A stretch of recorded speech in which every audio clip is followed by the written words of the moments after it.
नमस्कार. भारतात 2027 ची जनगणना लवकरच सुरू होणार आहे. ही जनगणना विशेष आहे कारण ती डिजिटल साधनांचा वापर करून केली जाणार आहे. पहिल्या टप्प्यात म्हणजेच घर यादी व घरगणना कार्यात प्रत्येक घराची यादी तयार करून कुटुंबांची मोजणी केली जाईल आणि दुसऱ्या टप्प्यात लोकसंख्येची गणना केली जाईल. आधी पहिल्या टप्प्याविषयी बोलूया. या टप्प्यात नियुक्त केलेले प्रगणक घरांना भेटी देऊन घरांबद्दल माहिती गोळा करतील. परंतु ही प्रक्रिया स्वगणना पोर्टलद्वारे देखील पूर्ण केली जाऊ शकते. कुटुंब प्रमुख किंवा त्यांच्या वतीने कुटुंबातील कोणताही सदस्य पोर्टलला भेट देऊन आपल्या घराचे आणि संबंधित उपलब्ध सोयी सुविधांविषयीचे तपशील भरू शकतो. कृपया नोंद घ्यावी. एक कुटुंब फक्त एकाच मोबाईल नंबरचा वापर करून लॉग इन करू शकते आणि ही नोंद कुटुंब प्रमुखाच्या वतीनेच केली गेली पाहिजे.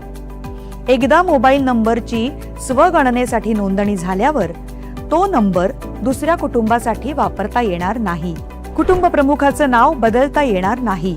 लोकांनी स्वगणना केल्यास गणना प्रक्रिया अधिक सोपी आणि जलद होईल. हा याचा मुख्य फायदा आहे. स्वगणना ही एक विशेष सुविधा आहे.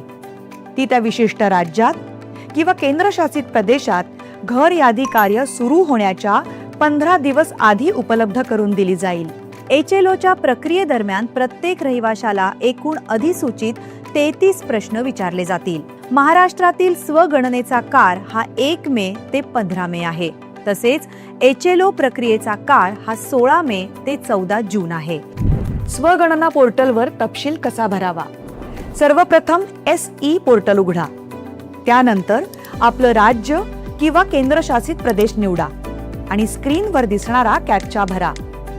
त्यानंतर स्वागत स्क्रीन आपल्याला पुढील टप्प्यांवर मार्गदर्शन करेल. कुटुंब प्रमुख, उदाहरणार्थ समजा इथे सुशीला देवी आपलं नाव आणि मोबाईल नंबर नोंदवतात. आता तुमची सोयीची भाषा निवडा. त्यानंतर OTP द्वारे पडताळणी केली जाते. ही संपूर्ण प्रक्रिया सुरक्षित आणि अतिशय सोपी आहे. जिल्हा आणि सर्वात जवळचं महत्त्वाचं ठिकाण निवडणं गरजेचं आहे. तुम्ही शोधलेलं महत्त्वाचं स्थान दर्शवणारा एक मार्कर नकाशावर दिसेल. आता तो मार्कर तुमच्या घराच्या जागेवर ओढा. त्यानंतर जतन करा आणि पुढे जा वर क्लिक करा. यानंतर HLO प्रश्नावलीचं पान उघडेल. बहुतेक प्रश्न पर्यायांवर आधारित असतील. नावं लिहिण्यासाठी एक ध्वनी उच्चारण आणि आभासी कीबोर्ड देखील असेल. वारंवार विचारले जाणारे प्रश्न म्हणजेच FAQ आणि विशेष सूचना कोणत्याही शंकेचं त्वरित स्पष्टीकरण देतील. जर कोणताही प्रश्न किंवा माहिती अपूर्ण राहिली असेल तर तांत्रिकदृष्ट्या तुम्हाला लगेच सूचित केलं जाईल. सर्व तपशील भरल्यानंतर ते काळजीपूर्वक तपासून बघावेत. आवश्यक वाटल्यास तुम्ही त्यात सुधारणा करू शकता. तपशील जतन करा किंवा शेवटी सबमिट करा. सबमिशन झाल्यानंतर H ने सुरू होणारा 11 अंकी SEID म्हणजेच स्वगणना क्रमांक स्क्रीनवर दिसेल. तो तुम्हाला SMS द्वारे सुद्धा मिळेल. जेव्हा प्रगणक तुमच्या घरी भेट देतील तेव्हा त्यांना हा SEID क्रमांक दाखवावा. तुम्ही दिलेली अचूक माहिती केवळ आपल्या देशाला सशक्त करत नाही तर त्याचं खरं चित्रही सादर करते.